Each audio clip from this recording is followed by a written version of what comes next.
بسم اللہ الرحمن الرحیم۔ حضرت صلی اللہ علیہ وسلم پر وحی کا ابتدائی دور اچھے سچے پاکیزہ خوابوں سے شروع ہوا۔ آپ خواب میں جو کچھ دیکھتے وہ صبح کی روشنی کی طرح صحیح اور سچا ثابت ہوتا۔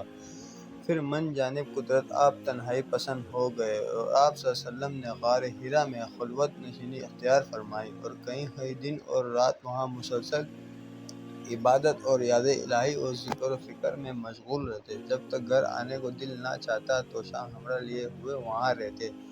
توشہ ختم ہوتے ہی اہلیہ محترمہ حضرت خدیجہ رضی اللہ عنہا کے پاس تشریف لاتے اور کچھ توشہ ہمراہ لے کر وہاں جا کر خلوت گزرے ہو جاتے۔ یہی طریقہ جاری رہا، لیکن یہاں تک کہ آپ پر حق و مشقت ہو گیا اور آپ غار حرا میں ہی قیام پذیر تھے کہ اچانک حضرت جبرائیل علیہ السلام آپ کے پاس حاضر ہوئے اور کہنے لگے، اے محمد پڑھو۔ آپ فرماتے ہیں میں نے کہا میں پڑھنا نہیں جانتا۔ آپ صلی اللہ علیہ وسلم فرماتے کہ فرشتے نے مجھے پکڑ کر اتنے زور سے کھینچا کہ میری طاقت جواب دے گئی۔ پھر مجھے چھوڑ کر کہا کہ پڑھو۔ میں نے پھر وہی جواب دیا کہ میں پڑھا ہوا نہیں ہوں۔ اس فرشتے نے مجھ کو نہایت ہی زور سے کھینچا کہ مجھ کو سخت تکلیف محسوس ہوئی۔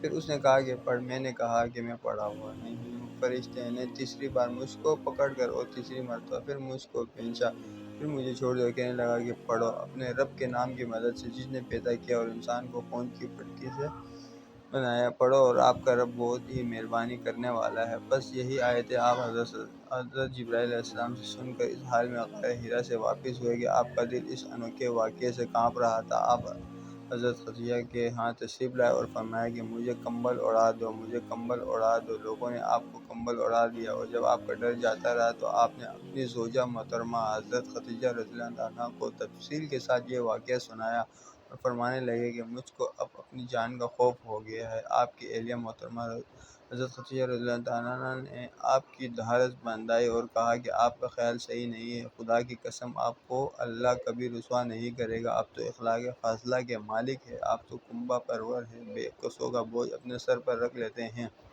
مفلسوں کے لیے آپ کماتے ہیں، مہمان نوازی میں آپ بے مثال ہیں اور مشکل وقت میں آپ امر حق کا ساتھ دیتے ہیں۔ ایسے اوصاف والا انسان یوں بے وقت ذلت و خواری کی موت نہیں پا سکتا۔ پھر مزید تسلی کے لیے حضرت خدیجہ رضی اللہ عنہا آپ صلی اللہ علیہ وسلم کو ورقہ بن نوفل کے پاس لے گئے جو ان کے چچا زاد بھائی تھے اور زمانہ جاہلیت میں نصرانی مذہب اختیار کر چکے تھے، عبرانی زبان کاتب تھے۔ چنانچہ انجیل کو بھی اصل میں خداوندی عبرانی زبان میں لکھا کرتے تھے۔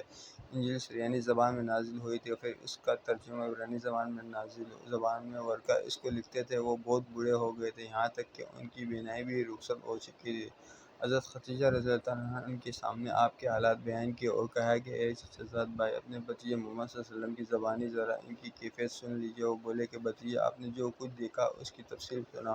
چنانچہ آپ صلی اللہ علیہ وسلم نے از اول تاخیر پورا واقعہ سنایا، جسے سن کر ورقہ بے اختیار ہو کر بول اٹھے کہ یہ تو وہی ناموز معجزات فرشتہ ہے جسے اللہ نے حضرت موسیٰ علیہ السلام پر وحی دے کر بھیجا تھا۔ کاش میں آپ کے اس عہد نبوت کے شروع ہونے پر جو جوان عمر ہوتا، کاش میں اس وقت تک زندہ رہتا جبکہ آپ کی قوم آپ کو اس شہر سے نکال دے گی۔ رسول